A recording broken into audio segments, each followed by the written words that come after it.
오늘 우리에게 주시는 하나님의 말씀은 에베소서 6장 1절에서 3절 말씀입니다.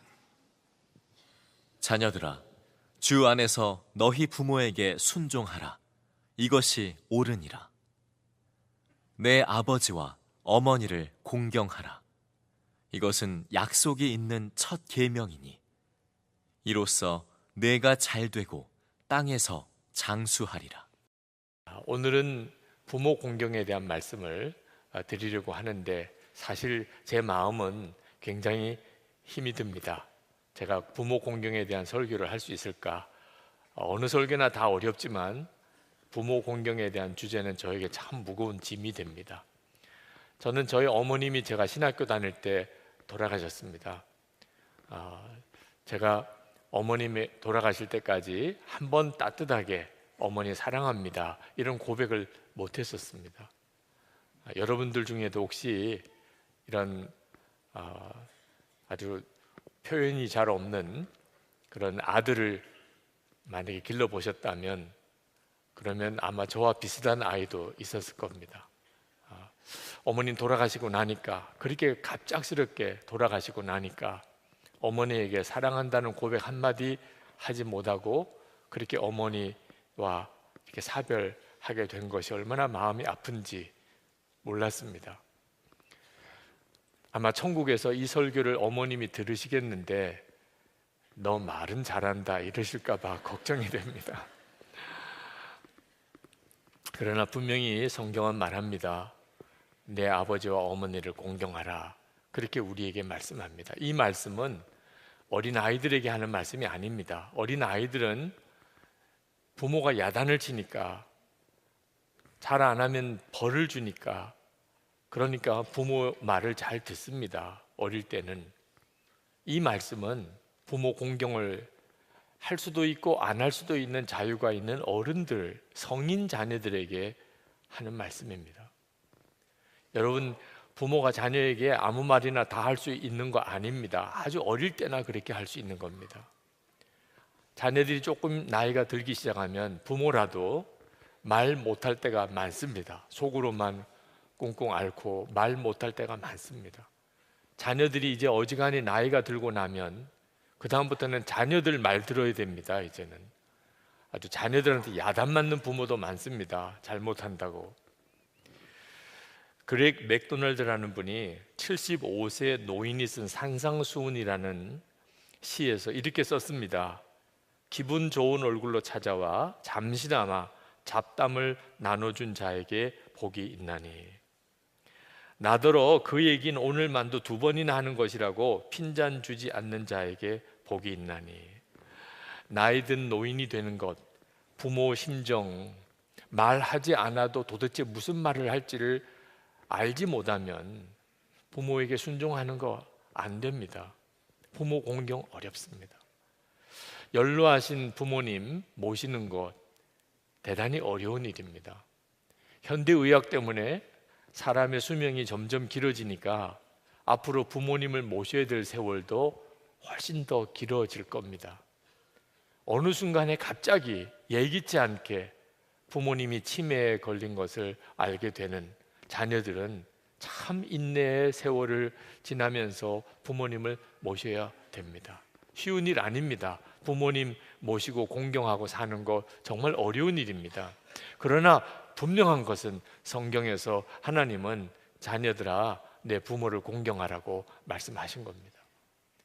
여러분, 우리는 어떤 처지에서든지 사실 부모님의 은혜를 받았습니다. 우리를 낳아주고 길러주신 거죠. 은혜를 잊어버리고 제대로 은혜를 갚지 않는 것은 다른 은혜를 구할 자격이 없어지는 거나 마찬가지입니다. 그리고 이것은 우리가 망하는 길입니다. 성경에 보면 말세가 되면 일어나는 여러 가지 현상 중에 부모를 거역하는 것에 대한 말씀이 나옵니다. 디모데후서 3장 1절 2절에 보면 너는 이것을 알라. 말세에 고통하는 때가 이르러 사람들이 자기를 사랑하며 돈을 사랑하며 자랑하며 교만하며 비방하며 부모를 거역하며. 그러면서 5절에 이 같은 자들에게서 내가 돌아서라 그렇게 말씀했습니다. 그러니까 부모를 거역하고 부모를 공경하지 않는 것은 망하는 길입니다. 말세에 하나님 앞에 심판받을 자인 겁니다. 그리고 사회가 전체적으로 그렇게 변해가고 있다면 그러면 그 사회, 그 나라는 망하는 나라가 되는 것입니다. 예수님 당시의 유대교 지도자들은 하나님에게 했다면 부모에게는 하지 않아도 된다, 그런 분위기가 있었습니다. 예수님은 아주 강하게 책망하셨습니다.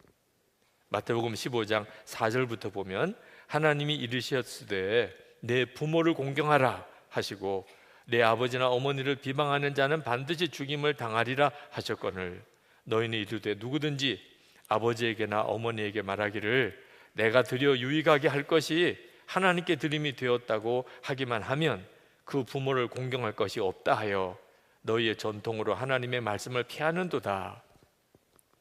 하나님을 위해서 했다면 부모에게는 소홀히 해도 괜찮다. 이건 예수님께서 대단히 강하게 책망하신 일이고 사실 그 점이 저에게 있어서는 가장 두려운 일이기도 합니다.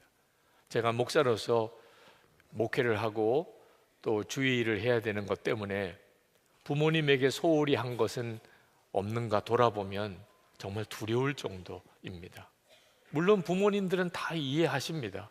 얼마나 바쁘냐, 얼마나 할 일이 많으냐, 나에게 신경 쓰지 않아도 된다고들 하셔서 어떤 때는 알고도 모르고도 그냥 그렇게 이해하시겠거니 넘어갔던 일이 얼마나 많은가. 그러나 주님은 말씀하셨습니다. 어떤 일이 있어도 부모를 공경하는 일은 어떤 것도 대신할 수 없다는 것입니다.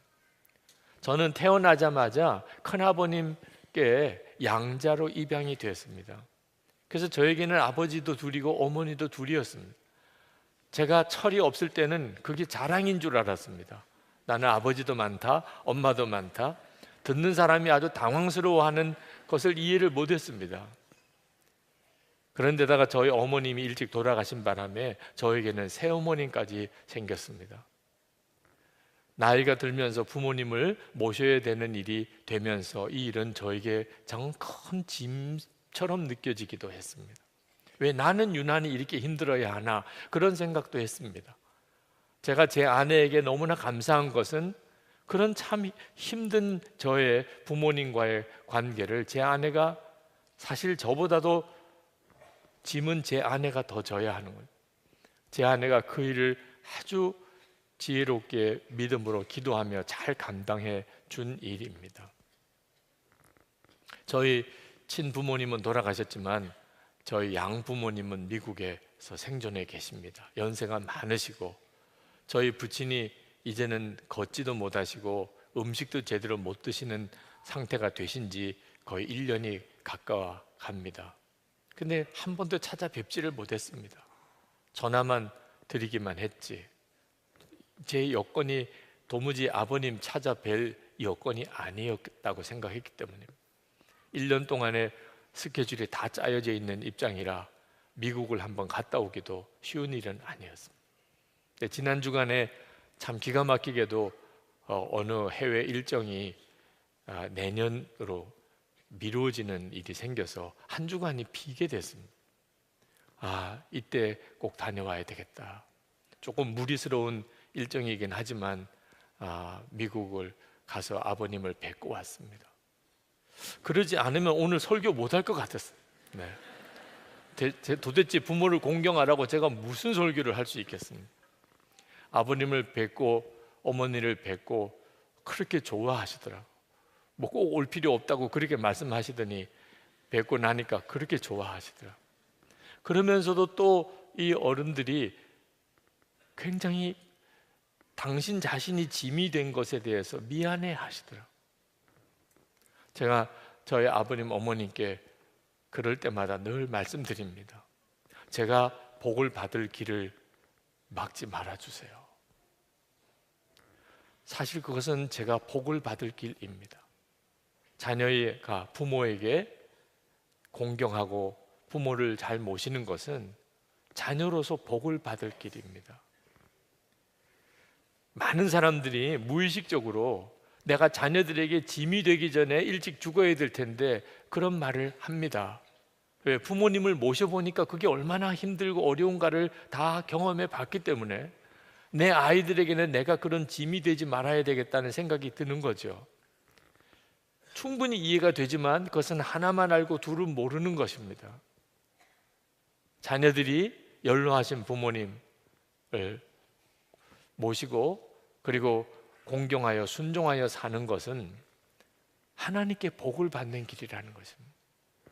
지난 환갑 때 저희 두 딸이 저와 제 아내와 함께 일본 여행을 준비해서 일본을 다녀왔습니다.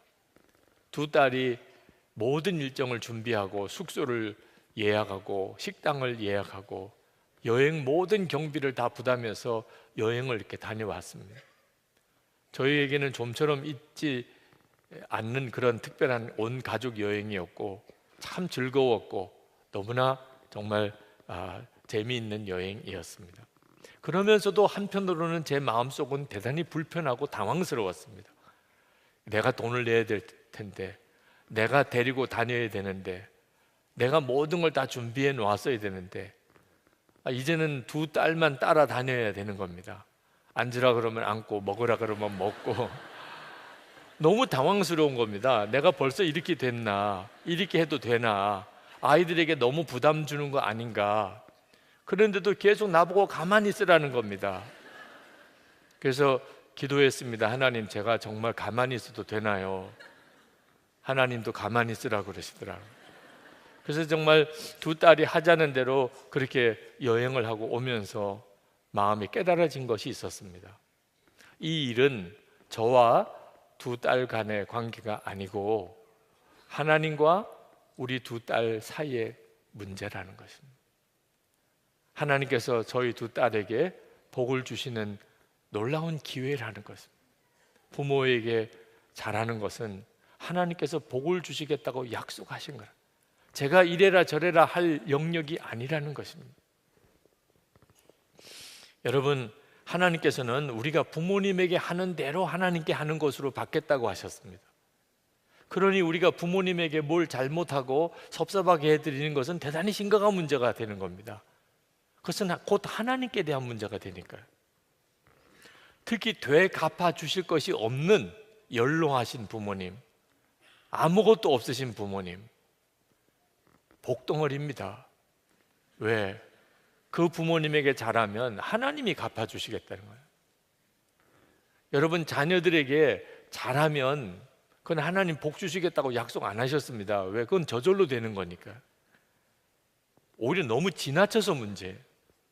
그런데 부모님에게 효도하는 것은 하나님께서 잘되고 땅에서 장수할 것이라는 약속을 덧붙여 주신 계명입니다. 왜? 저절로는 안 되는 일이니까.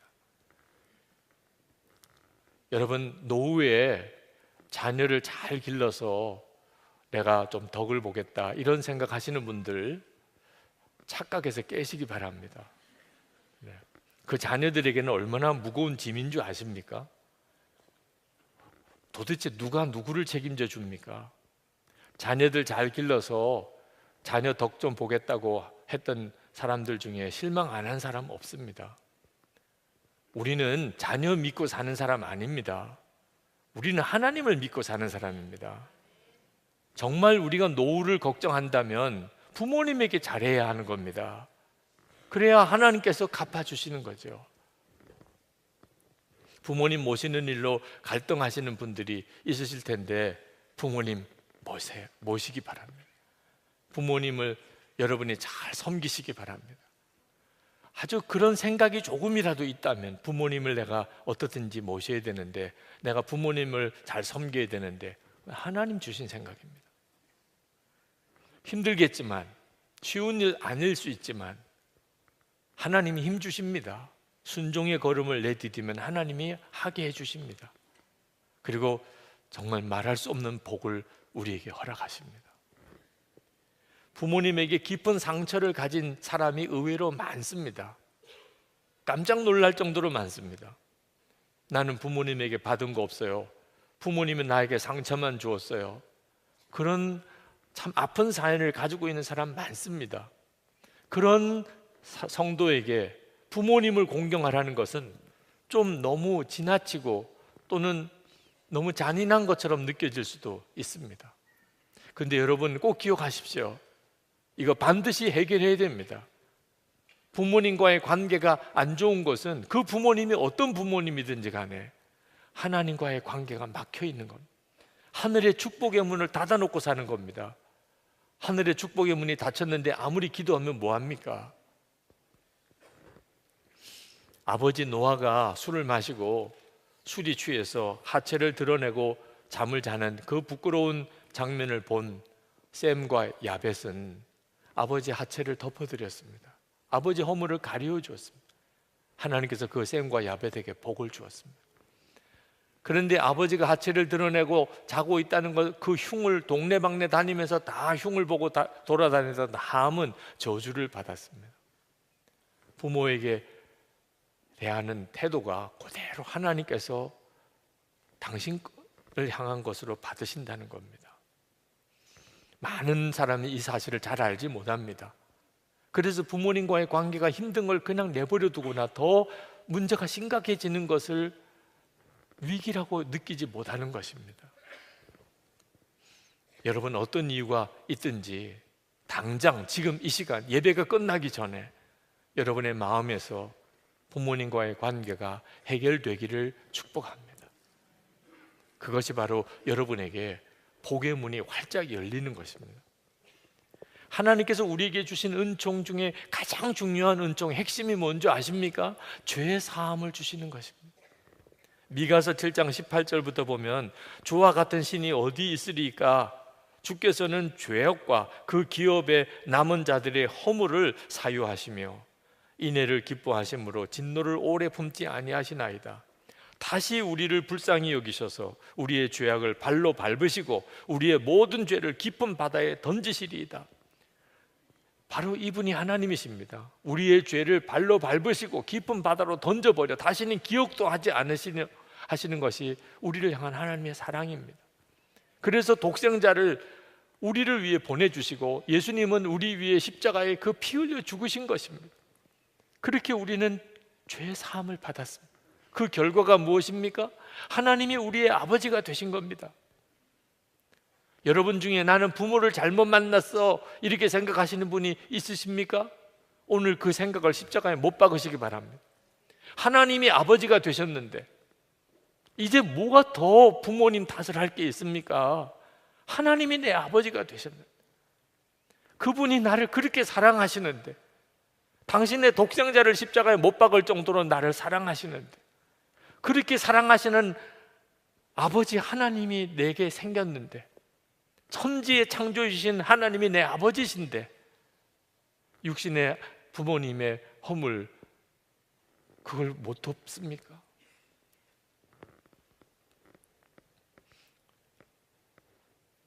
게리 스멜리, 존 트렌트 두 사람이 쓴 축복의 선물이라는 책에 헬렌이라는 여인이 나옵니다. 그 여인은 어려서 알코올 중독이신 아버지의 무자비한 학대를 받고 자랐습니다. 그가 집을 떠나고 다시는 아버지 안 만나겠다고 생각했습니다. 근데 이 헬렌이 그 이후에 예수님을 영접을 했습니다. 그러나 삶이 참 많이 바뀌었지만 끝까지 안 변하는 것이 있는 것이 성격이었습니다. 까다롭고 비판적이고 날카로운 성격. 그것 때문에 가족과 많은 사람들과의 관계에 어려움을 계속 겪고 있었습니다. 기도해도 성경 읽어도 해결이 안 됩니다. 목사님하고 상담을 하는데 더 깊은 영적인 뿌리가 있다는 것을 목사님도 느끼셨습니다. 그래서 어릴 때부터 이야기를 나누는 중에 아버지와의 관계가 깨어져 있는 것이 그 헬렌에 가지고 있는 문제의 뿌리라는 것을 알게 됐습니다. 어느 순간에 자기도 아버지를 닮아가는 겁니다. 그 어릴 때 그렇게 싫어하던 그 아버지의 그 성격을 헬렌 자신이 닮아가는 겁니다. 본인이 기절하는 줄 알았습니다. 아버지와의 관계를 어떻게 해서든지 해결해야 된다는 걸 알았습니다. 그래서 아버지에게 전화를 드리고 아버지를 찾아가게 됩니다. 문 현관에서 아버지를 어떻게 볼 수 있을까? 만나면 나는 무슨 말을 할 수 있을까? 그런 생각으로 초인종을 누르고 아버지가 문을 열고 나왔는데 깜짝 놀랐습니다. 어릴 때 보았던 거인 같은 아버지가 아니었습니다. 너무나 왜소하고 초라한 노인이 눈앞에 나타났습니다. 거실에서 아버지와 앉아서 이야기를 하는데 어렵게 말을 꺼냈습니다. 아버지, 저 그동안에 아버지를 증오하고 살았습니다. 그것을 용서해 주세요. 한 번도 눈물 보이지 않고 언제나 큰 목소리로 늘 강했던 아버지 우시더라는 거예요. 내가 정말 너에게 그렇게 나쁜 사람이었냐? 내가 그렇게 너의 마음을 아프게 했었냐? 그러면서 우시더라는 거예요. 그러면서 자기를 용서해 달라고. 그렇게 아버지와 딸 사이에 화해가 일어났습니다. 예수 그리스도 안에서 용서와 화해가 있었습니다. 아버지와 이제 헤어져야 될 시간이 되었을 때 자기도 모르게 아버지를 끌어안고 아버지 사랑해요 라고 고백했습니다. 자기도 놀랐습니다. 내가 그런 고백을 할 수 있으리라. 늘 아버지에 대한 무서운 증오심으로 살았습니다. 그런데 자기 속에 여전히 그러면서도 아버지를 향한 정, 아버지의 사랑을 받고 싶은 갈망, 그게 있었다는 거예요. 그게 그 자리에서 그냥 드러나더라는 거예요. 그리고 그 헬렌의 성품이 바뀌었습니다. 사람을 품어줄 줄 알게 되고, 그리고 사랑하고, 그리고 사랑을 표현하고, 하늘의 문이 열린 거죠. 그래서 하나님의 은혜가 비로소 헬렌에게 쏟아져 들어올 수 있었던 것입니다. 여러분, 부모 공경은 율법의 문제가 아닙니다. 율법이 그러니까 반드시 지켜야 되는 것 아닙니다. 그렇게 해서 지켜지지 않습니다. 노력으로 해결할 문제도 아닙니다. 의무이기 때문에 할 수 있는 것도 아닙니다. 오직 주 안에서만 할 수 있는 일입니다. 에베소서 6장 1절에 자녀들아 주 안에서 너희 부모에게 순종하라 이것이 옳으니라. 여러분, 부모를 공경하려면 먼저 우리 속에 부모를 향한 사랑이 흘러갈 수 있도록 우리 속에서 사랑이 일어나야 합니다. 내 속에 기적이 일어나야 합니다. 먼저. 그러지 않고서는 법이니까 의무니까 그래야 하나님이 복을 주시니까 다 소용없는 말입니다. 지난 주간 예배가 끝나고 교우들과 인사할 때 어느 젊은 부부가 아기를 안고 아주 웃는 얼굴로 저에게 와서 인사를 했습니다. 제가 그 두 사람을 보고 얼마나 기뻤는지 모릅니다. 그 아이가 얼마나 사랑스러운지 그 아이를 위해서 축복했습니다. 그 남편 되는 성도가 청년 때입니다. 어느 주일에 목사님, 장로님들, 교우들에게 기도 편지를 돌렸습니다. 어려서부터 아버지를 전도하려 했지만 아직까지도 그것을 해결하지 못했습니다. 그래서 매일 점심 금식으로 기도하였습니다. 아버지 마음이 많이 열리셔서 내일 교회에 오시겠다고 하셨는데 확실한 답을 주시지는 않으셨습니다. 하지만 복음의 문이 내일 열리기를 소망합니다. 평생 제일 큰 소원입니다. 아버지가 교회에 나오셔서 우리 가정이 믿음의 가정으로 주의 일 감당하기 원합니다. 우리 사랑하는 아버지를 위하여 기도해 주십시오. 부탁의 말씀입니다. 첫째, 기도문을 받으셨으면 꼭 저희 아버지 아무아무개를 위하여 기도해 주십시오. 둘째, 기도 후에 전화하셔서 내일 교회 오시기로 하셨다면서요. 잘하셨습니다. 내일 만나시지요 하고 반갑게 전화해 주십시오. 전화번호 땡땡땡입니다. 이 성도가 5살 때 3살 된 동생이 있는데 엄마 아빠가 서로 이혼하시고 엄마는 집을 나가시고 아버지는 집에 들어오시지를 않습니다. 며칠을 계속 밥을 굶고 있다가 이러면 죽을 것 같아서 그래도 형이니까 이웃집을 찾아가서 문을 두들기고 우리가 배가 고파 죽게 됐다고, 그래서 겨우 밥을 얻어 먹었습니다. 사실 완전히 망가져도 망가질 수 있는 그런 처지에 있는 아이였죠. 그런데 감사하게도 교회를 다녔습니다. 초등학교 6학년 때 예수님을 인격적으로 만나고 예수님을 영접했습니다. 그리고는 아버지를 위해서 눈물의 기도를 하는 아이가 되었습니다. 아버지의 영혼을 구원해달라고. 아버지가 술이 취해서 들어와서 쓰러져 주무시면 아버지의 머리를 붙잡고 아버지를 위해 기도했습니다. 아버지가 귀찮다고 이불을 뒤집었으면 그러면 아버지 발을 붙잡고 기도했습니다. 그런데 이제 군에 갈 때가 됐습니다. 군에 가기 전에 우리 아버지 정말 예수 믿으셔야 된다고. 그래서 기도 편지를 온 교인들에게 다 나눴던 겁니다. 어린 아이도 예수님을 영접하고 나면 그러면 그 속에서 생명의 역사가 뛰노네요.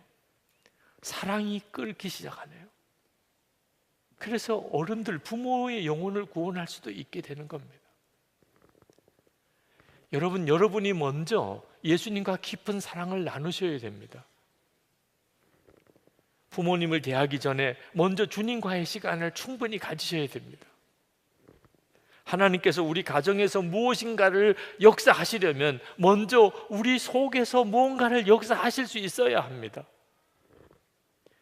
예수님 안에서 하나님이 아버지 되셨음을 부모를 공경할 때 꼭 여러분 먼저 누리셔야 돼요. 하나님이 내 아버지가 되신다. 그 아버지 하나님의 사랑, 정말 상상이 안 되는 사랑입니다.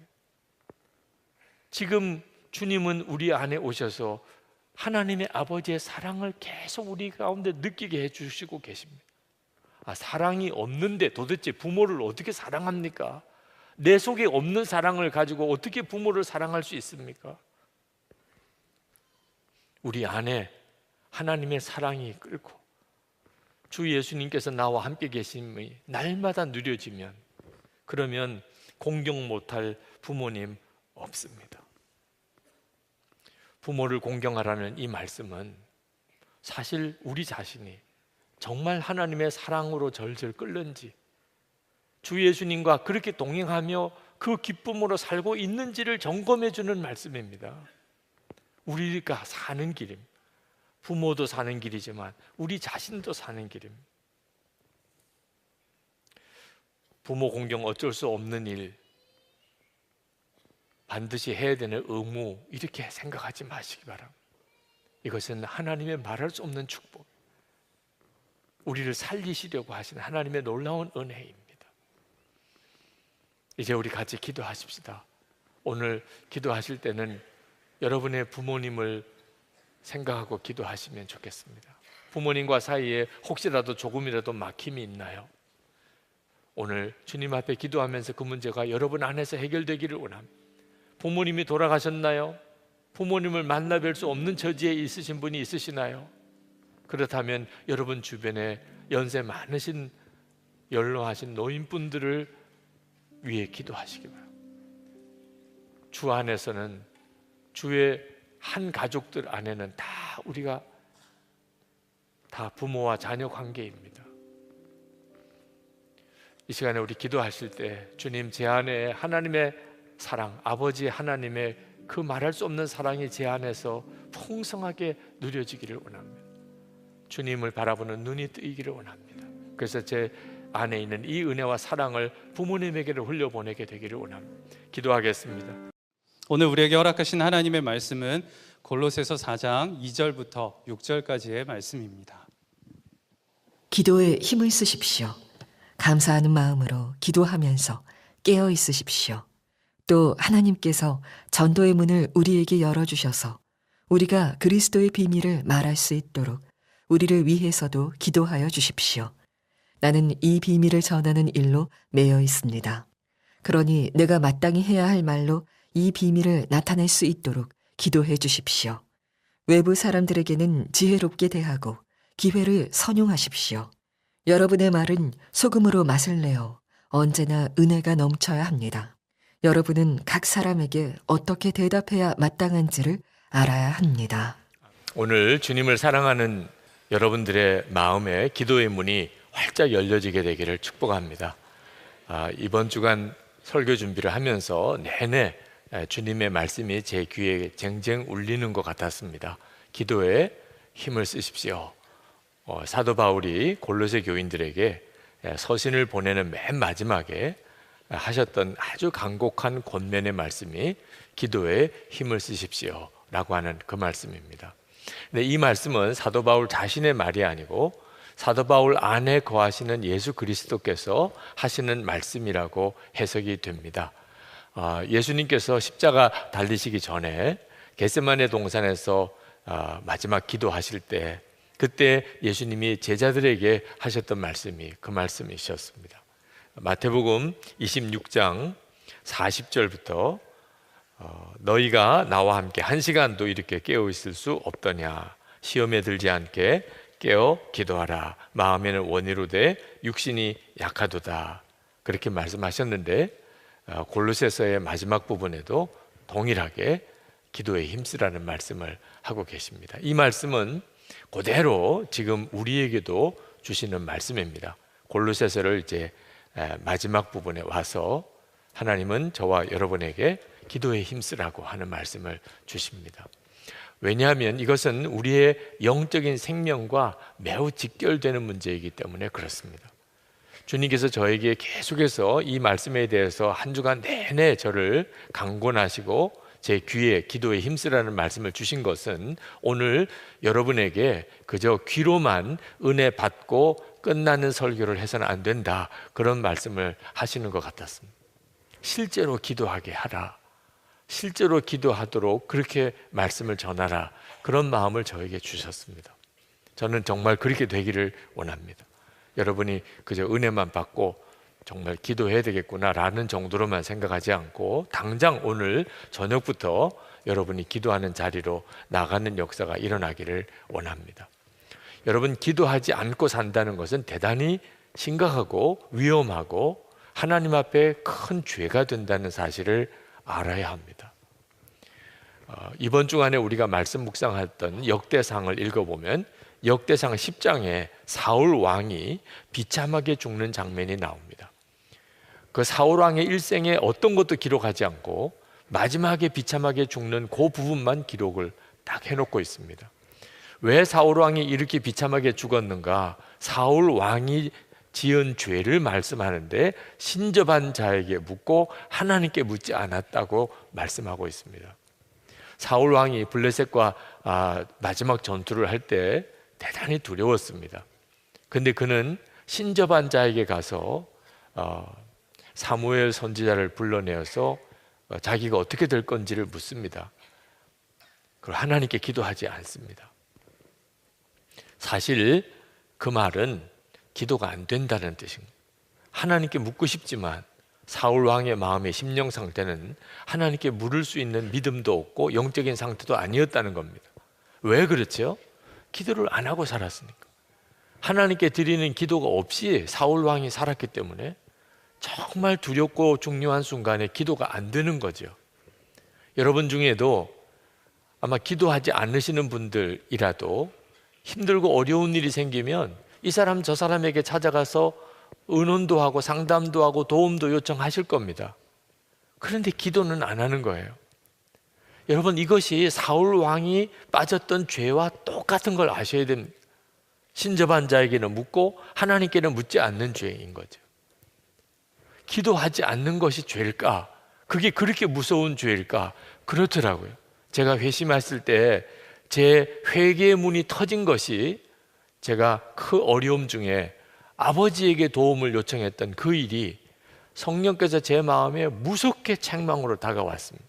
목사이면서 하나님을 믿는다면서 어려운 일이 생겼을 때 아버지에게만 도움을 요청하고 아버지를 찾아 헤매던 그 저의 영적인 비참함, 그것이 내가 죄인이구나, 나는 정말 비참한 자구나 하는 것을 깨우쳐 주시는 그런 문이 되었습니다.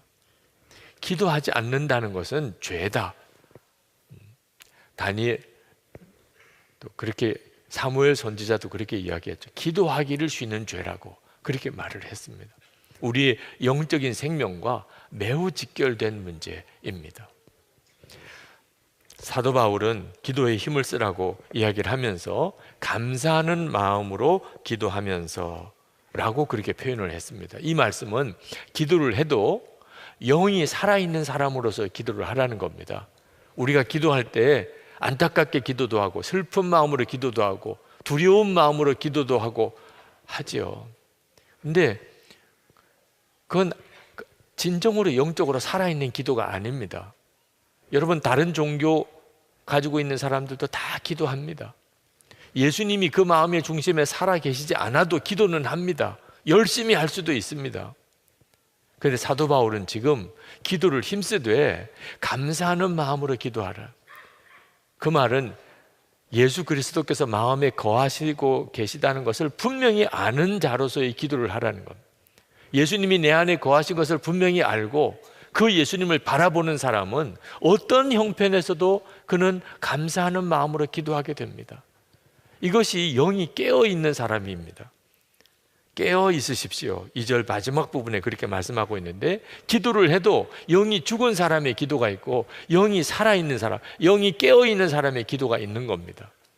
만약에 문제가 해결이 되고 난 다음에서야 감사를 느끼는 사람이라면, 욥이라든지 요셉이라든지 다윗이라든지 이런 사람들은 어떻게 기도했고 어떻게 감사할 수 있었겠어요? 여전히 어려운데도, 말할 수 없이 힘든데도 그들은 하나님을 찬양했습니다. 다윗은 사망의 음침한 골짜기를 다니는 그런 처지에서도 나는 부족한 것이 없으리로다, 그렇게 노래했습니다. 도대체 그들은 어떻게 해서 그렇게 할 수 있었죠? 주께서 나와 함께 하심이라, 여호와가 나의 목자시니, 주님이 나와 함께 계시는 것이 분명히 믿어지는 사람은 형편과 처지에 상관없이 그 마음에서부터 하나님을 찬양하고 감사하는 기도를 드릴 수 있는 거예요. 여러분, 기도가 우리의 영적인 생명에 있어서 너무너무 중요한 요소입니다. 할 수 있으면 하고 안 되면 할 수 없는 것으로 넘기면 안 되는 문제예요. 이처럼 골로새 교인들에게 기도하라고 권하셨던 사도 바울이 자기를 위해서 기도해달라고 기도 부탁을 합니다. 3절 하반절에 우리를 위해서도 기도하여 주십시오. 여기서 기도는 혼자 하는 게 아니고 연합해서 해야 역사가 있다는 것을 알게 됩니다. 사실 골로새 교회는 믿음이 연약한 교회입니다. 그러니까 사도 바울이 그렇게 신앙의 권면과 가르침을 편지로 써서 보낸 거죠. 그런 골로새 교회 교인들에게 무슨 기도 부탁을 할 게 있습니까? 여러분의 심정 속에 담임 목사에게 기도 부탁하는 것은 큰 도움이 될 것 같고, 이제 처음 예수 믿는 새 가족에게 기도 부탁하는 것은 별로 도움이 될 것 같지 않은 생각이 들 수 있잖아요. 지금 사도 바울이 얼마나 대단한 분입니까? 그런데 그분이 골로새 교인들에게 기도 부탁을 해요? 거기에는 까닭이 있습니다. 기도는 혼자 기도하는 기도와 연합해서 하는 기도, 역사가 엄청나게 다르기 때문에 그렇습니다. 예수님께서 우리가 기도하면 하나님이 역사하신다, 그 말씀을 제자들에게 하셨습니다. 마태복음 18장 18절입니다. 진실로 너에게 이르노니 무엇이든지 너희가 땅에서 매면 하늘에서도 매일 것이요, 무엇이든지 땅에서 풀면 하늘에서도 풀리리라. 기도하는 게 먼저라는 겁니다. 그 다음에 하나님이 역사하신다는 겁니다. 그런데 이 말씀을 하시고 내가 그거 깜빡 놓쳤네, 이런 느낌으로 똑같은 말씀을 하시는 것처럼 또 반복하셨어요, 그 말씀을. 그런데 여기에는 똑같은 말씀이 아닙니다. 19절 20절에 진실로 다시 너에게 이르노니 너희 중에 두 사람이 땅에서 합심하여 무엇이든지 구하면 하늘에 계신 내 아버지께서 그들을 위하여 이루게 하시리라. 두세 사람이 내 이름으로 모인 곳에는 나도 그들 중에 있느니라. 주님은 혼자 기도하는 것과 두세 사람이라도 함께 기도하는 게 역사가 다르다고 말씀하고 있는 겁니다. 그래서 사도 바울이 아주 믿음이 연약한 것 같은 골로새 교회 교인들에게도 기도 부탁을 한 겁니다. 연합하는 기도가 역사가 크니까. 저와 예수 동행 운동을 함께 하시는 목사님이 일기를 쓰시는 중에 그런 부분을 쓰셨어요. 수요 예배 설교 준비를 하시는데 말씀이 잘 준비가 안 되더래요. 그래서 아침에 출근하는 아들에게 부탁을 했대요. 나 위해서 기도해달라. 수요 예배 설교 준비해야 되는데 말씀 준비가 잘 안 된다. 너도 좀 기도해줘. 그렇게 부탁을 했다는 겁니다. 그랬더니 그 아들이 나가면서 뭐가 잘 안 돼요? 기도하면서 출근할게요. 그러면서 나가더래요. 그랬더니 얼마 안 돼서 문자가 왔대요. 성경 구절 하나를 보내주더랍니다. 다윗이 이같이 물매와 돌로 블레셋 사람을 이기고 그를 쳐 죽였으나 자기 손에는 칼이 없었더라. 사무엘상 17장 50절 말씀이죠. 목사님이 주님의 음성으로 들리더래요. 내게 아직 말씀이 분명히 딱 잡히진 않지만 이제 나가면 하나님이 역사하겠구나. 다윗에게는 칼이 없었습니다. 골리앗을 거꾸로 때려도 골리앗의 목을 벨 칼이 없었어요. 그런데 골리앗의 칼을 뽑아다가 골리앗의 목을 쳤습니다. 하나님이 다 준비하셨죠. 그래서 주님을 의지해서 나가면 되겠구나. 주님이 하실 것을 믿으면 되는구나. 그렇게 일기에 쓰셨어요. 그리고는 그날 저녁 수요 예배 때 하나님이 정말 하셨다는 놀라운 간증을 쓰셨습니다. 연약해 보이는 어린아이 또 아들에게도 하나님께서 우리에게 기도의 연합을 통한 역사를 일으키시는 거예요. 그래서 우리가 어린아이에게도 기도 부탁을 하는 겁니다. 함께 기도하는 역사가 엄청나니까요. 우리 교우들 중에는 참 감사하게도 저를 위해서 아주 특정해서 중보하는 그런 교우들이 계십니다. 제가 외부에 설교를 나가면 또 따라오세요. 오셔서 거기서 함께 기도해 주십니다. 참 신기하죠. 이렇게 교인이 많아도 강단에 서보면 우리 교회 교인들이 얼굴이 보여요. 그 얼마나 힘이 되고 위로가 되는지 모릅니다. 사도 바울이 골로새 교우들에게 기도 부탁했던 심정도 똑같습니다. 지금 현재 우리 교인들은 4,000명 매일 합심 기도를 밤 10시면 드립니다. 하나님의 나라와 우리 민족의 통일과 그리고 한국 교회를 위해서 기도합니다. 연합해서 기도하는 것이 엄청난 하나님의 계획이고 역사가 있기 때문에. 여러분 중에도 아직 그 기도를 하지 않으시는 분이 계십니까? 나 같은 사람이 기도해 봐야 그렇지요. 뭐 내가 빠져도 뭐 큰 상관이 있겠어요? 여러분 절대로 그렇게 생각하시면 안 됩니다. 한 사람이라도 더 기도에 연합하는 것이 얼마나 하나님의 역사의 차이가 있는지를 명심하셔야 돼요.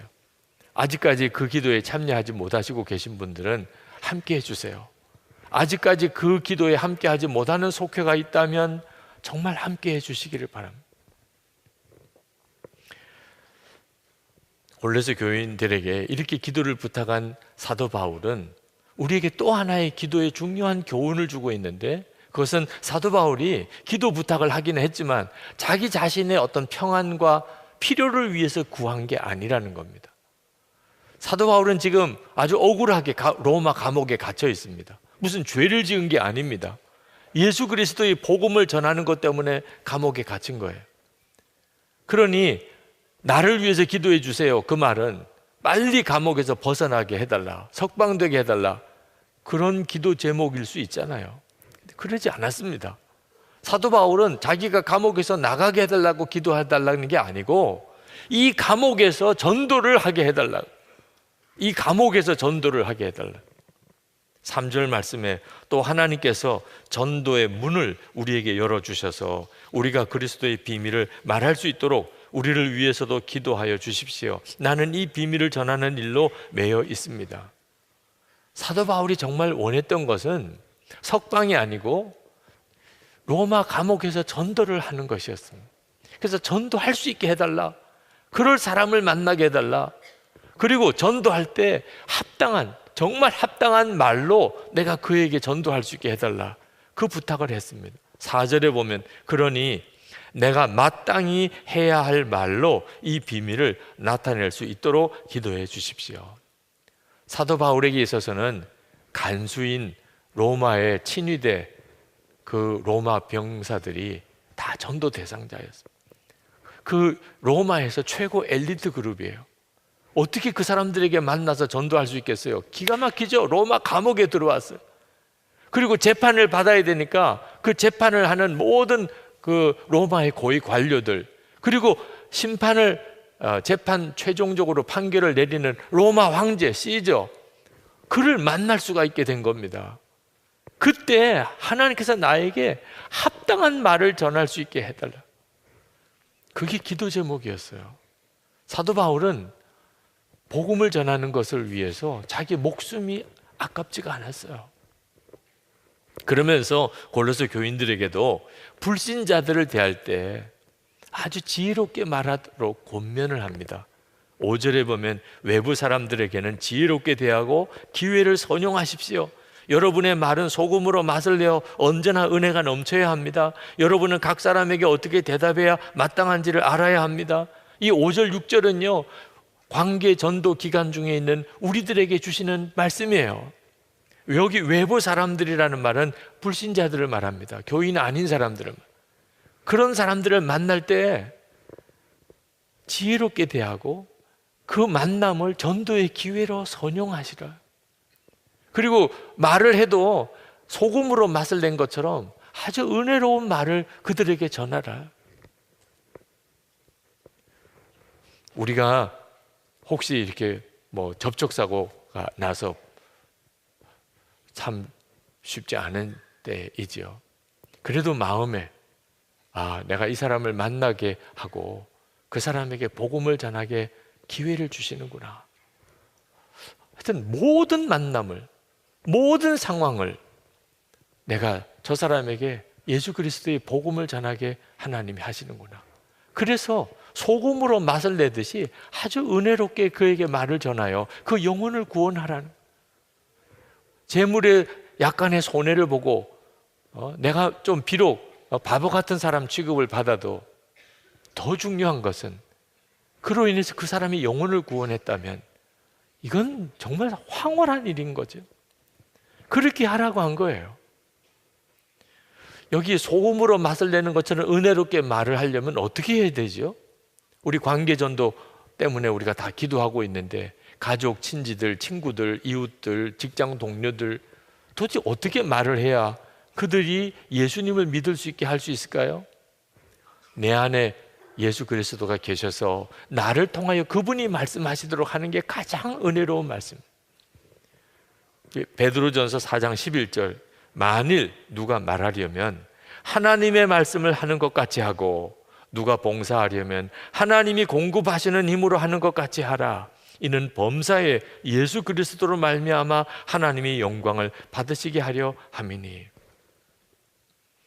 우리의 모든 삶이 그렇습니다. 예수님을 영접했다면, 예수 그리스도께서 내 안에 거하시는 게 사실이라면 이제부터 내가 만나는 모든 사람에 대해서 주님이 나를 통해서 말씀하시도록 항상 명심해야 하는, 그러면 그게 가장 은혜로운 말이 되는 것입니다.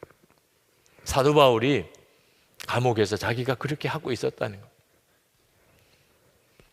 도대체 사도 바울이 그토록 감옥에서 벗어나는 것조차도 자기는 사양하면서 그렇게 전하려고 했던 그 복음이 뭐지요? 너희 안에 계신 그리스도. 골로새서 1장 27절. 하나님께서 이방 사람 가운데 나타난 이 비밀의 영광이 얼마나 풍성한지를 성도들에게 알리려고 하셨습니다. 이 비밀은 여러분 안에 계신 그리스도요, 곧 영광의 소망입니다. 온 인류의 속죄주이신 예수 그리스도, 그분이 지금 내 안에 계시다. 예수를 믿기만 하면 예수님은 그 사람 안에 오신다. 이걸 반드시 전해야 되겠다는 거예요. 모든 사람에게 전해야 되겠다는 거예요. 이 말씀을 붙들고 기도하는데 우리 자신을 돌아보았어요. 예수 그리스도가 내 안에 계신 거 사도 바울이나 우리나 다 아는 내용입니다. 여러분들도 이제 다 아시는 거예요. 그런데 사도 바울과 우리 사이에는 뭔가 차이가 있다고 느껴져요. 무슨 차이죠? 사도 바울은 그 복음을 전하기 위해서 자기 생명도 아까워하지 않았습니다. 우리에게 그 복음을, 내 안에 계신 그리스도를 가까운 사람에게 정말 전해야 되겠다고 하는 그런 열정이 사도 바울만 못해요. 왜 그렇게 차이가 나는 걸까요? 우리가 아직 내 안에 그리스도가 사시는 것을 정확하게 모르고 있기 때문에 그렇습니다. 그럼 어떻게 해야지요? 내 안에 예수님이 계시다는 것을 어떻게 하면 더 정확하게 알 수 있지요? 예수님과 친밀히 동행하는 것입니다. 예수님이 내 안에 계시다는 것만 알고 끝나면 안 됩니다. 예수님이 내 안에 거하시다면 이제는 예수님과 동행하고 친밀히 동행하는 삶을 살아야 맞는 말이잖아요. 그때부터 사도 바울의 심정을 완전히 이해하게 됩니다. 이건 너무나 엄청난 사실이니까. 예수 그리스도께서 내 안에 계신 것, 그게 정말 사실이 되게 되면 가까운 가족들에게, 친지들에게, 친구들에게, 이웃에게 그거 전하지 않으면 그 사람이 정말 견딜 수가 없을 일이 되지 않겠습니까? 그래서 주님이 기도에 힘쓰라고 하는 말씀을 하시고 계신 거예요. 마지막에 사도 바울이 골로새 교인들에게 편지 쓰는 마지막 부분에 가서 기도에 힘쓰라고 하는 권하는 이유가 우리 안에 거하시는 예수 그리스도, 그분과 친밀히 동행하는 삶에 있어서 기도가 핵심이기 때문에 그렇습니다. 우리가 만약에 기도하지 않는다면 내 안에 예수님이 계시다고 하는 것 자체가 그냥 교리 지식으로 끝납니다. 왜? 예수님은 아무것도 하실 수가 없으니까.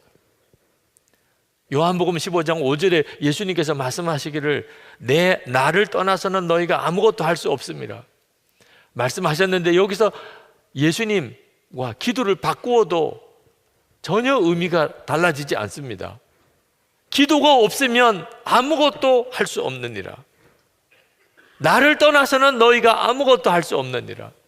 기도하지 않으면 너희가 아무것도 할 수 없느니라. 똑같은 말씀이에요. 내 안에 계신 예수 그리스도, 그분을 내가 실제로 경험하게 되고 그 예수님이 나를 통해 역사할 수 있는 길이 뭐지요? 기도인 것입니다. 만약에 내게 기도가 없다면 그러면 우리는 영적으로 완전히 죽은 사람처럼 사는 겁니다. 은혜는 엄청난 은혜를 받고도. 그러나 제 마음을 무겁게 하는 것은 기도를 해야 되는 줄 알지만 기도가 안 돼요, 그런 탄식을 하는 성도들이 참 많이 있다는 겁니다. 오늘 이 자리에서도 기도 안 하겠다는 분은 한 사람도 없으실 거예요. 기도가 안 되는데 어떡하냐, 그래서 답답해 하시는 분은 너무너무 많으실 겁니다. 말씀을 묵상하는 중에 주님이 제 마음속에 너희들이 아직도 왜 기도를 해야 되는지를 모른다는 거예요. 기도가 안 되는 사람은 이유가 있습니다. 주님과 친밀하지 않은 거예요. 내 안에 거하시는 예수님이 정말 살아 역사하시는 것을 아직도 분명히 체험을 못하고 있는 겁니다. 예수님이 내 안에 살아 역사하시는 것을 경험하게 되면 기도가 그냥 저절로 됩니다. 그 주님과 동행하는 것 자체가 기도니까요. 근데 기도가 안 된다는 말은 예수님이 내 안에 계시다는 것을 말로만 들었지 실제로는 전혀 경험이 안 된다는 뜻입니다.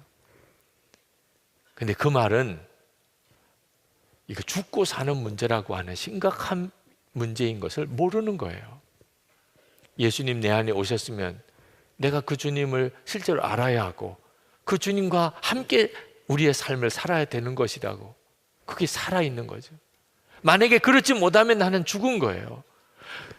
죽고 사는 문제인 줄로 알아야 그때 기도를 하게 됩니다. 기도가 얼마나 중요한지를 알면 기도를 하게 돼 있어요. 죽을 지경이 됐는데 그냥 맥없이 죽어갈 사람이 누가 있습니까? 살아나려고 몸부림치잖아요. 20년 가까운 세월이 벌써 지난 것 같은데 제 아내가 암 수술을 받았던 적이 있었습니다.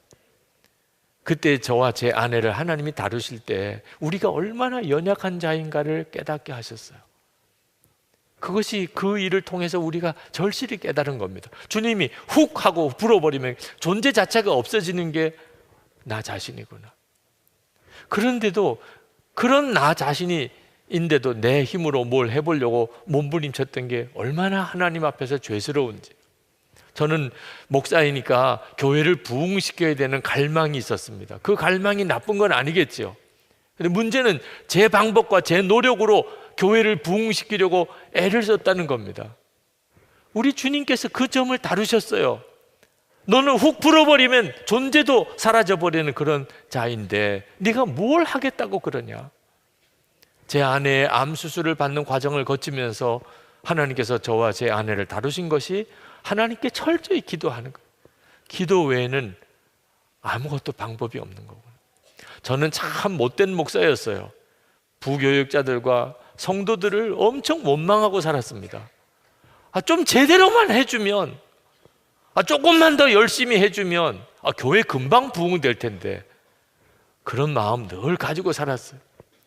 하여튼 교회 부흥을 일으키면 좋겠다고 하는 갈망은 있는데, 제 마음은 항상 부교육자들이 잘해주면, 교인들이 좀 열심히 헌신해주면, 그런 마음을 가지고 목회했어요. 역사는 하나님이 하시는 건데 자꾸 사람 바라보고 마음대로 안 된다고 원망하고 탄식하고 했습니다. 그럴 때쯤 되면 꼭 일이 벌어지는데, 저나 제 아내나 우리 집 아이들이 아파서 그냥 밤새도록 쩔쩔매다가 새벽기도 못 나가는 일이 벌어져요. 그때 깨닫습니다. 비로소 교인들과 교육자들의 연약함, 약한 모습이 눈에 들어와요. 마음이 없어서 아니구나. 저렇게 대책 없이 무너질 때도 있는 거구나. 본인들도 얼마나 잘하고 싶은가. 그런데 안 되는데 어떡하냐. 내가 왜 저렇게 연약한 사람들을 의지해서 뭘 해보려고 하나. 내가 그들을 도와줘야 될 뿐이지. 하나님 앞에 무릎 꿇는 거 외에는 방법이 없더라고. 오늘 이 시간에 여러분들도 지금까지 살아오면서 다 경험하셨잖아요. 잘하고 싶고 바로 해보고 싶은데 안 되는데 어떻게 해요? 그래서 기도하라는 거예요. 역사는 내 안에 계신 주님이 하시는 거예요. 기도조차 하지 않으면 주님도 아무것도 못 하시니, 예수님 내가 영접했고 주님은 내 안에 거하시지만 내 삶 속에는 아무 역사가 없는 거죠. 골로새서를 읽고 예수님이 내 안에 거하신다는 놀라운 복음을 들었습니다. 이제 어떻게 하실 거예요? 그냥 그걸로 끝내실 겁니까? 아니, 내 안에 예수님이 거하신다는 이 엄청난 복음을 들었으면 그 예수님과 함께 살아야죠. 그래서 기도를 하라는 거예요. 듣고만 은혜 받았다고만 지나가서 안 된다는 거예요. 기도가 될 때까지, 그냥 기도가 될 때까지 기다리기만 하면 안 됩니다. 그러면 평생 정말 살아계신 주님을 경험도 못 해보고 그렇게 인생을 끝내게 됩니다. 기도 자체가 힘든 것이 아니라 주님과 친밀하지 못한 상태니까 안 되는 거예요. 사실 꼭 해야 되는 것은 하고 싶어지고 하지 말아야 될 것은 하기 싫어지면 그 인생은 정말 복된 인생입니다. 그건 정말 잘 사는 거예요. 근데 문제는 우리는 반대라는 겁니다.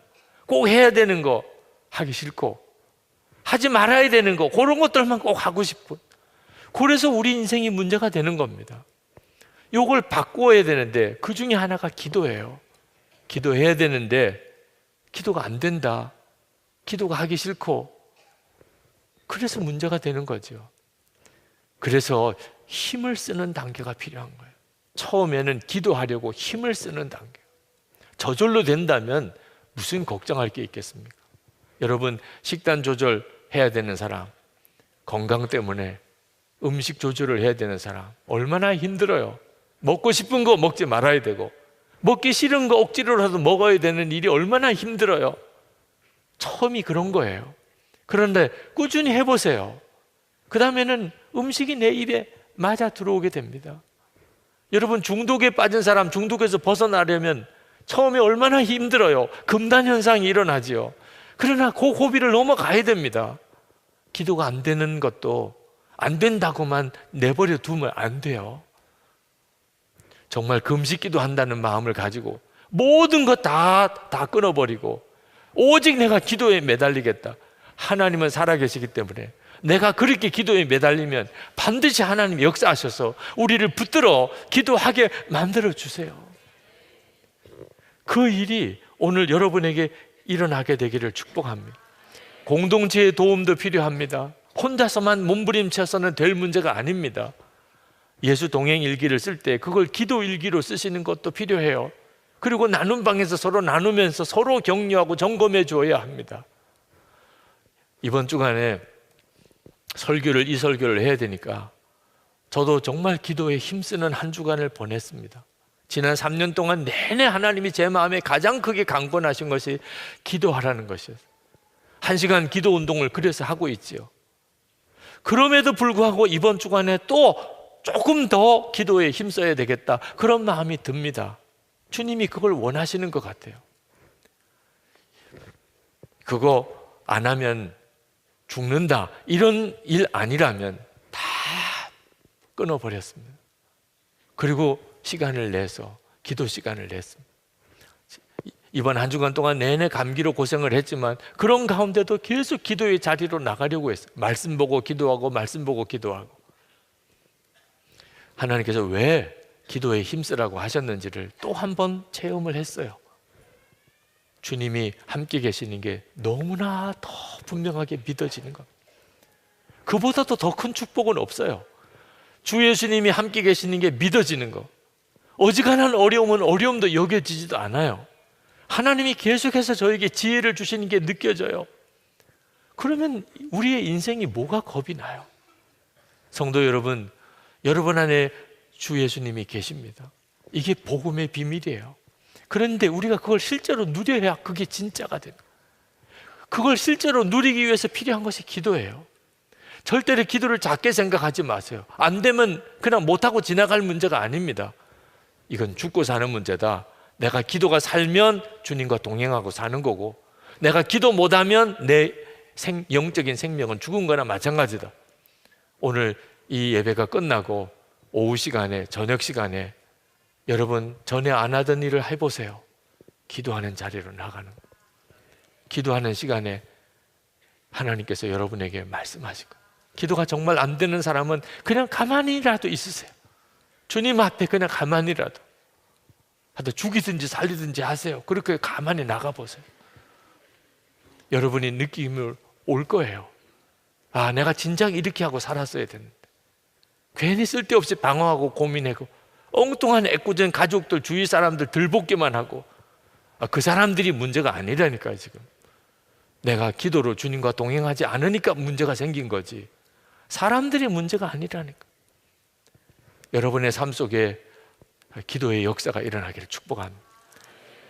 오늘 이 시간 우리가 하나님께 기도할 것은, 주여 나로 기도의 자리로 나가게 하소서. 지금까지 하던 기도 생활에 완전한 변화가 일어나게 하소서. 이제는 기도하며 주 예수님과 동행하게 하소서. 우리가 그렇게 기도하기를 원하는데, 그것을 하나님 앞에 결단하는 마음으로 우리 다 일어나서 기도하십시다. 오늘 우리에게 주시는 하나님의 말씀은 고린도전서 1장 18절 말씀입니다. 십자가의 도가 멸망하는 자들에게는 미련한 것이요 구원을 받는 우리에게는 하나님의 능력이라.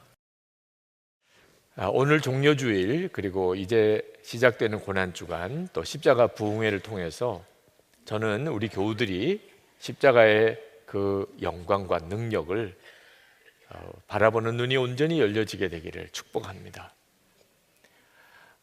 저는 말씀을 준비하면서 우리 교우들이 아직도 거짓 구원에 만족하고 있다는 주님의 그 안타까움을 느꼈습니다. 에베소서 5장 14절에 잠자는 자여 깨어서 죽은 자들 가운데서 일어나라, 그리스도께서 너에게 비추이시리라. 잠이 들어있는, 영적으로 완전히 잠이 들어있는데 본인 자신만 그것을 제대로 깨닫지 못하는 그런 그리스도인들이 많습니다. 교회 다니니까, 세례 받았으니까, 또는 내가 직분도 있으니까, 그러니까 나는 구원은 받았을 거라, 그렇게 생각하시는 분들이 여전히 있습니다. 살기는 세상 사람들처럼 살면서 여전히 세상이 좋고 세상이 사랑스럽고 세상의 기대를 다 가지고 살면서, 세상 사람들, 구원받지 않은 사람과 실제로 전혀 다르지 않은 삶을 살면서 그래도 나는 구원을 받았을 것이라고 생각하시는 분들이 있습니다. 어떤 때는 불안하지요. 내가 진짜 구원받았나? 그래서 주변을 둘러보니까 다른 사람, 다른 기독교인들도 다 비슷하게 사는 것 같아. 내가 특별히 잘못된 건 아닌가 보다. 이런 엉뚱한 판단을 하시는 분들도 있으십니다. 여러분, 옆에 있는 다른 교인들이 기준 아닙니다. 여러분이 정말 구원받은 믿음이 있는 사람인지 다른 사람 기준 아닙니다. 목사님도 기준 아닙니다. 그렇게 말하는 자체가 저에게 너무 부끄럽고 여러분에게 죄송하지만, 목사님들이 싸운다고 싸워도 되는 거 아닙니다. 사도 바울이 고린도 교회에 편지를 쓰면서 고린도 교회에 대해서 언급한 걸 보면, 고린도 교인들은 철학을 많이 알고 또 토론에 아주 능한 사람들이었던 모양입니다. 5절에 보면 고린도전서 1장 5절에 모든 언변과 모든 지식의 풍족함으로. 고린도 교인들은 아마 그랬던 모양입니다. 게다가 성령의 은사도 고린도 교회는 얼마나 강하고 풍성했는지 모릅니다. 7절에 보면 너희가 모든 은사에 부족함이 없이라고 말했습니다. 이런 교회는 참 대단한 교회죠. 지적으로도 뛰어나고 성령의 은사도 강한 교회. 그런데 이 고린도 교회의 문제는 파가 나뉘어서 교인들끼리 그렇게 싸운다는 것이었습니다.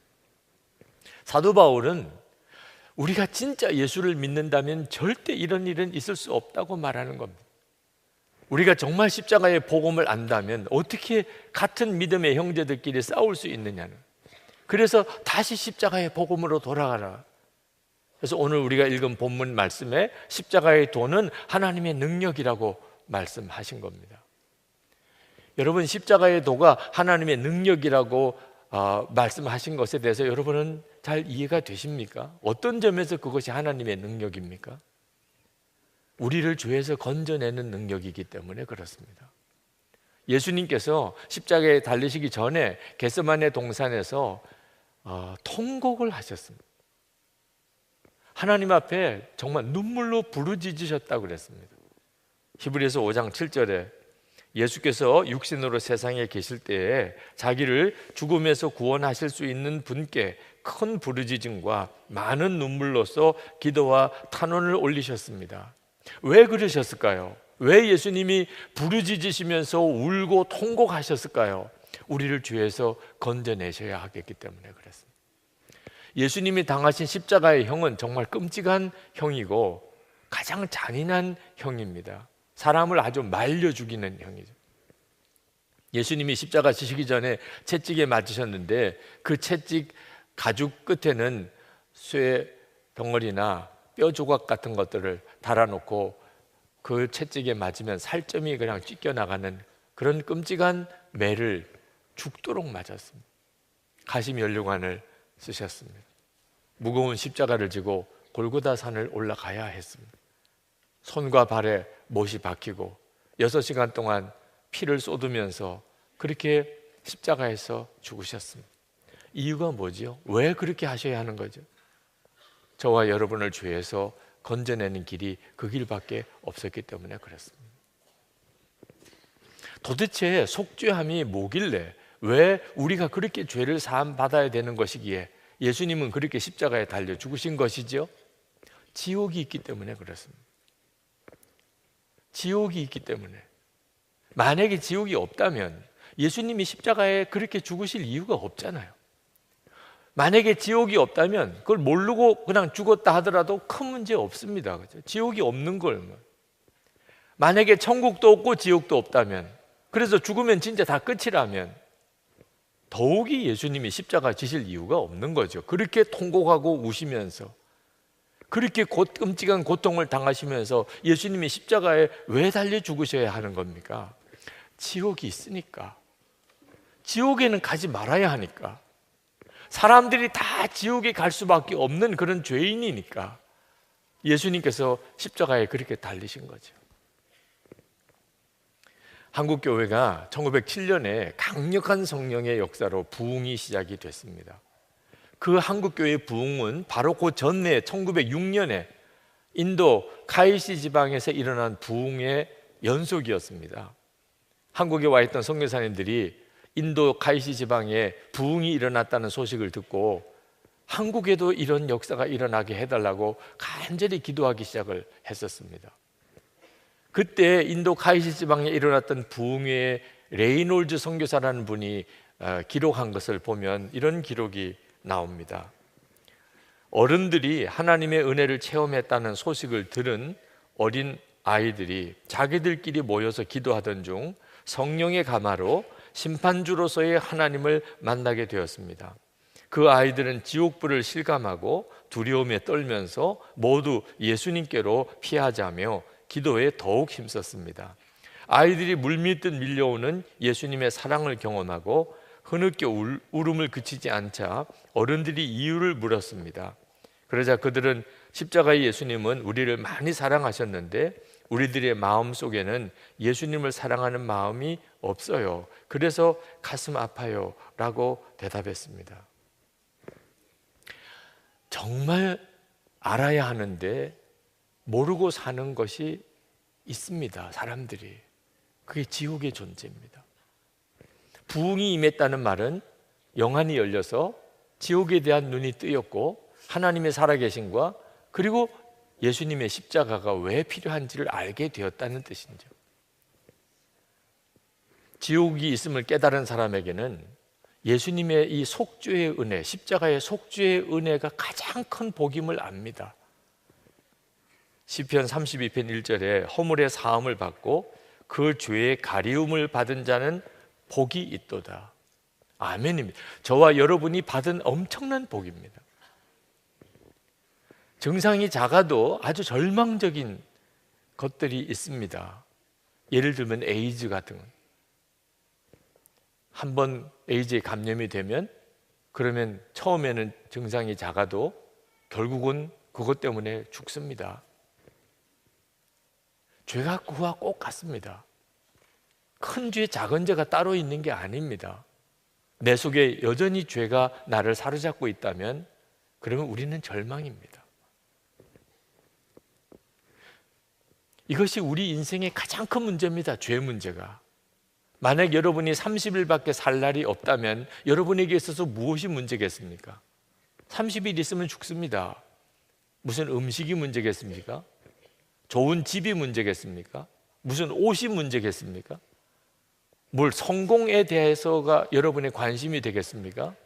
죄 문제밖에 없습니다. 이제 하나님 앞에 어떻게 설 건가? 하나님 앞에 서는 문제의 가장 큰 걸림이 죄입니다. 아니 30일밖에 안 남았으면 그렇고 30년 남았으면 다릅니까? 똑같습니다. 30년 남아도 역시 우리의 문제의 가장 중요한 문제는 죄 문제입니다. 죄 문제가 해결되고 다 용서받은 사람은 죽음이 눈앞에 와도 두렵지 않습니다. 웃으면서 찬송하면서 그렇게 죽음을 맞이할 수 있습니다. 그런데 죄 문제가 해결되지 않은 사람은 죽음 앞에서 그는 두려워 견딜 수가 없습니다. 이를 부득부득 갈고 눈이 뒤집히고 어떻든지 안 죽으려고 발버둥치는, 그러고 죽으면 정말 온 집안이 다 무슨 저주받은 집처럼 통곡하게 되는 거죠. 죄의 용서함이 얼마나 큰 축복이고 은혜인 줄 아셔야 합니다. 멸망하는 자들에게는 미련한 것이요, 지옥이 있음을 믿지 않는 사람에게는 그 사람은 멸망하는 자들입니다. 그들에게는 십자가의 복음은 도대체 이해도 되지 않습니다. 속죄의 복음이라는 게 납득도 안 되고 그게 귀한 것도 전혀 알지 못합니다. 여러분, 예수님께서 십자가에 못 박히실 때 일어난 세 가지 기적을 분명히 아셔야 합니다. 여러분은 어디까지 알고 계십니까? 예수님이 십자가에 못 박히셨을 때 일어난 기적들. 첫 번째 기적은 우리 죄를 예수님이 다 담당하신 겁니다. 죄는 내가 지었는데 예수님이 다 짊어지신 겁니다. 이사야 53장 5절 6절에 말씀했습니다. 그가 찔림은 우리의 허물을 인함이요 그가 상함은 우리의 죄악을 인함이라. 그가 징계를 받음으로 우리가 평화를 누리고 그가 채찍에 맞음으로 우리가 나음을 입었도다. 여호와께서 우리 무리의 죄악을 그에게 담당시키셨도다. 내가 져야 될 죄값을 예수님이 다 짊어지셨다는 것입니다. 여러분 중에 지난 주간에 정말 탕자처럼 그렇게 살다가 오신 분들이 있으실 겁니다. 아주 타락한 삶을 사시는 분이 이 자리에 있으실 수 있습니다. 제가 손들어 보라고는 안 하겠습니다. 여러분 자신이 알 테니까요. 내가 오늘 이렇게 교회 와서 예배는 드리지만 내가 실제로 살기는 너무 비참하게, 너무 부끄럽게 살고 있어. 여러분, 그분에게도 하나님은 정말 말씀하고 싶어 하십니다. 내가 너를 얼마나 사랑하는 줄 아니? 하나님 자신보다도 그를 하나님은 더 사랑하십니다. 십자가에서 하나님이 우리에게 정말 믿게 하고 싶어 하시는 게 뭔 줄 아십니까? 우리를 정말 사랑하신다는. 탕자가 아버지 유산 미리 달라고 그래서 그걸 다 허랑방탕하게 쓰고 나중에 굶어 죽을 지경이 됐습니다. 그때 어떤 사람이 그 탕자에게 찾아가서 너 무슨 일이 있어도 아버지한테는 돌아가지 마. 아버지가 아주 이를 부득부득 갈고 있어. 너 보면 아마 잡아 죽이려고 그럴 거야. 그러면요, 그 탕자의 아버지가 몽둥이 들고 쫓아다니면서 왜 그런 말 하냐고 아마 할 겁니다. 너 지금이라도 아버지께 돌아가. 아버지 지금도 기다리고 계셔. 아버지 너 정말 사랑하고 계셔. 그러면 그 아버지가 얼마나 감사하겠습니까? 저는 오늘 그와 똑같은 마음입니다. 여러분이 어떤 죄를 지었든지, 여러분이 얼마나 방탕하게 살았든지 하나님은 여러분을 사랑하십니다. 왜? 여러분의 죄를 예수님이 다 짊어지셨습니다. 강도짓을 했습니까? 주님, 내 죄를 내가 짊어졌다. 창녀로 살았습니까? 주님, 내 죄를 내가 다 짊어졌다. 사람을 죽였습니까? 주님, 내 죄를 내가 다 짊어졌다. 그게 십자가 능력이고 십자가의 영광입니다. 이것이 십자가에서 일어난 기적입니다. 여러분의 죄를 주님이 다 짊어지셨습니다. 두 번째, 십자가에서 나타난 두 번째의 기적은 예수님께서 우리를 대신해서 죽으셨다는 것입니다. 로마서 5장 8절입니다.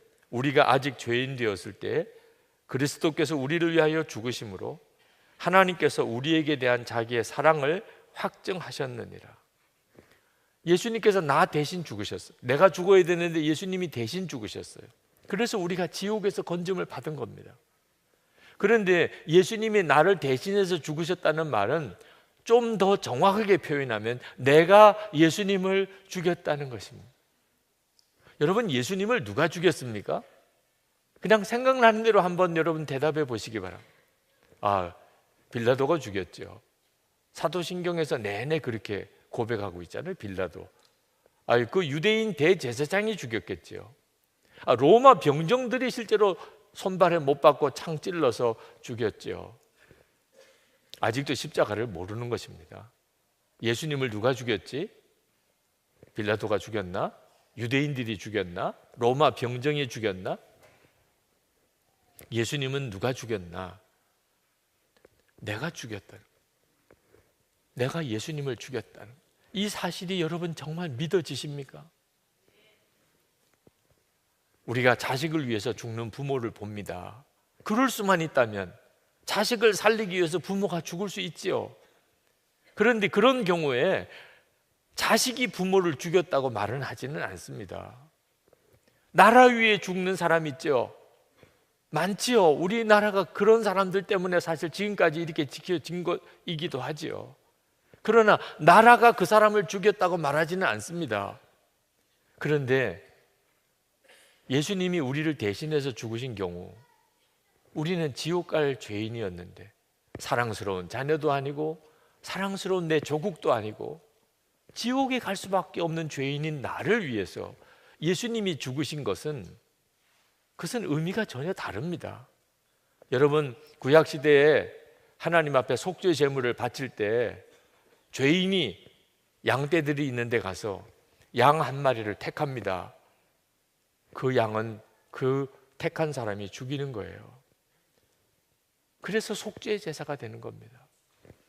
예수님이 누구십니까? 우리의 속죄 제물, 어린 양, 우리를 위해 하나님 앞에 속죄 제물이 되신 하나님의 어린 양. 그렇다면 예수님은 누가 죽인 겁니까? 내가 죽인 거죠. 그 사실이 분명히 깨달아지는 순간에 우리의 삶은 완전히 뒤집어집니다. 구세군의 창시자였던 윌리엄 부스가 그가 청년 시절에 이미 예수를 믿었습니다. 십자가의 속죄의 은혜도 알고 있었어요. 그렇지만 그는 온전히 거듭난 삶을 살지는 않았습니다.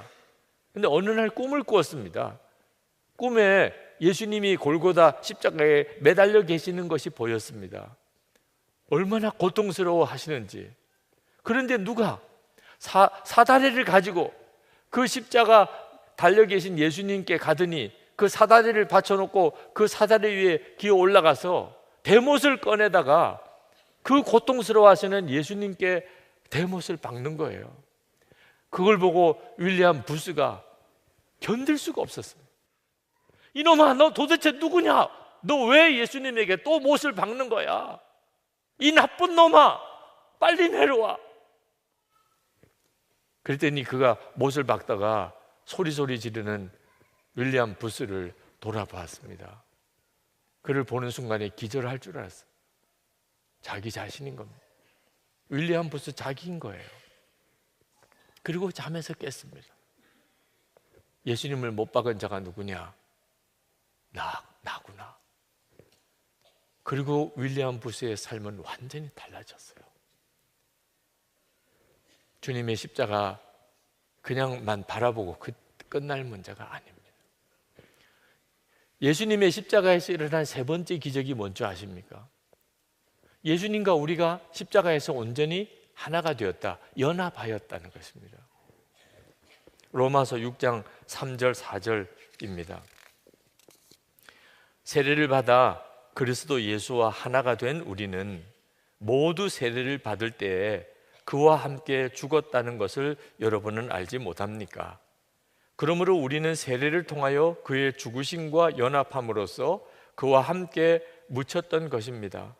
그것은 그리스도께서 아버지의 영광으로 말미암아 죽은 사람들 가운데서 살아나신 것과 같이 우리도 또한 새 생명 안에서 살아가기 위함입니다.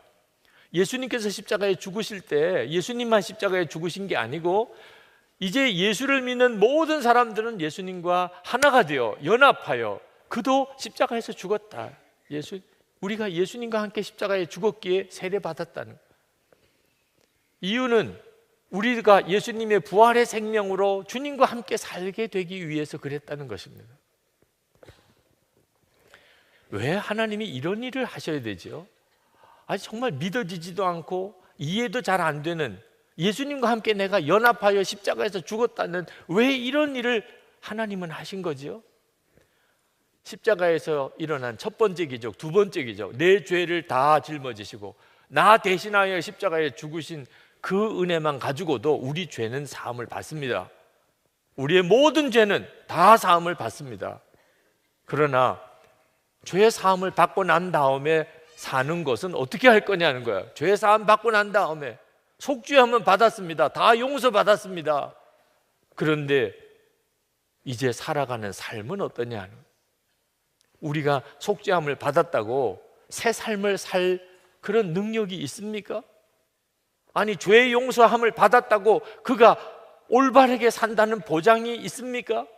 죄 용서는 받았습니다.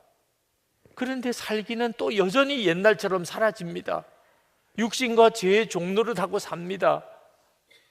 그러니 예수를 믿었다는 사람, 속죄의 확신이 있다는 사람이 이상한 사람처럼 보이는 겁니다. 세상 사람들이 그 속죄의 확신을 가진 그리스도인들을 보면서 아주 역겹게 느끼고 위선적으로 느끼고 이기적으로 느끼고 독선적으로 느끼는 이유가 거기에 있습니다. 속죄함을 받았다면서 모든 죄 사함을 받았다면서 살기는 어떻게 나랑 똑같아? 저 거짓말쟁이 봐, 저 위선자들 봐, 저 독선자들 봐, 그렇게 말하는 겁니다. 속죄는 받았는데 새 삶을 살 힘은 없습니다.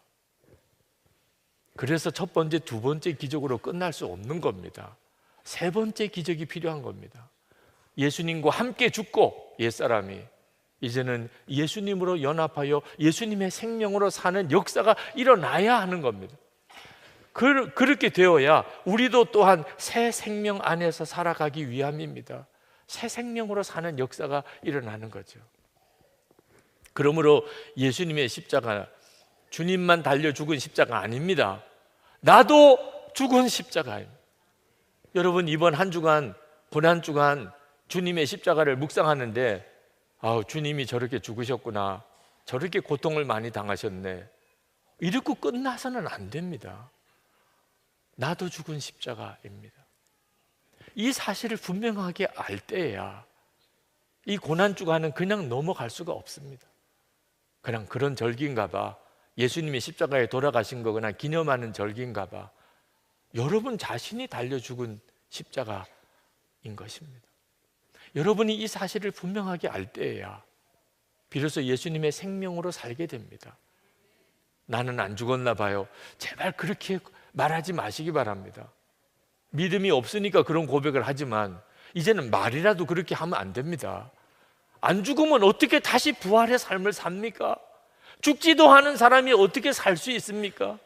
예수님의 생명으로 산다는 말 자체를 못하는 거예요. 내가 죽지 않았으면.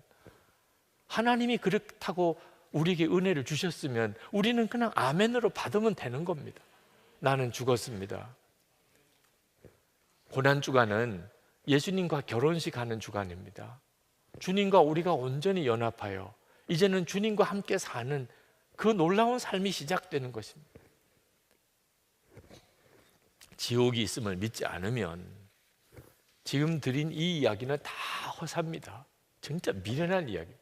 지옥이 있지 않다면, 그렇다면 우리 죄를 주님이 짊어지셨고 우리 대신해서 죽으시고 우리와 온전히 연합하셨다는 말 전체가 다 사실 의미가 없습니다. 지옥이 있다면, 그러면 그 십자가에서 우리는 온전히 지옥에서 건짐을 받습니다. 지옥에서 건짐을 받고 예수님의 생명으로 사는 자가 되었다는 사실을 정말 알고 나면 그 다음에는 하나님께 더 이상 이것 주세요 저것 주세요 할 것도 없습니다. 내가 지옥에서 건짐을 받았다는 것 자체만 가지고도 충분합니다. 다시는 죄를 범하지 말라. 답답한 말씀 아닙니다. 여러분, 다시는 독약을 마시지 말라. 어떻게 그렇게 살 수 있어요? 이런 사람이 있습니까? 다시는 독약 마시지 말라. 당연하죠, 당연. 다시는 죄를 범하지 말라. 지옥이 있음에 눈이 뜨인 사람에겐 지옥은, 죄는 지옥에 가게 만드는 것입니다. 그러니 주여, 주님 그 말씀대로 제게 이루어지게 해주소서. 정말 죄와는 이제는 정말 담쌓고 싶은 거예요. 내 모든 재산 가난한 사람에게 나눠주고 이제는 나를 따르라. 어떻게 그렇게까지 할 수 있어요? 죽을 병에 걸려보세요.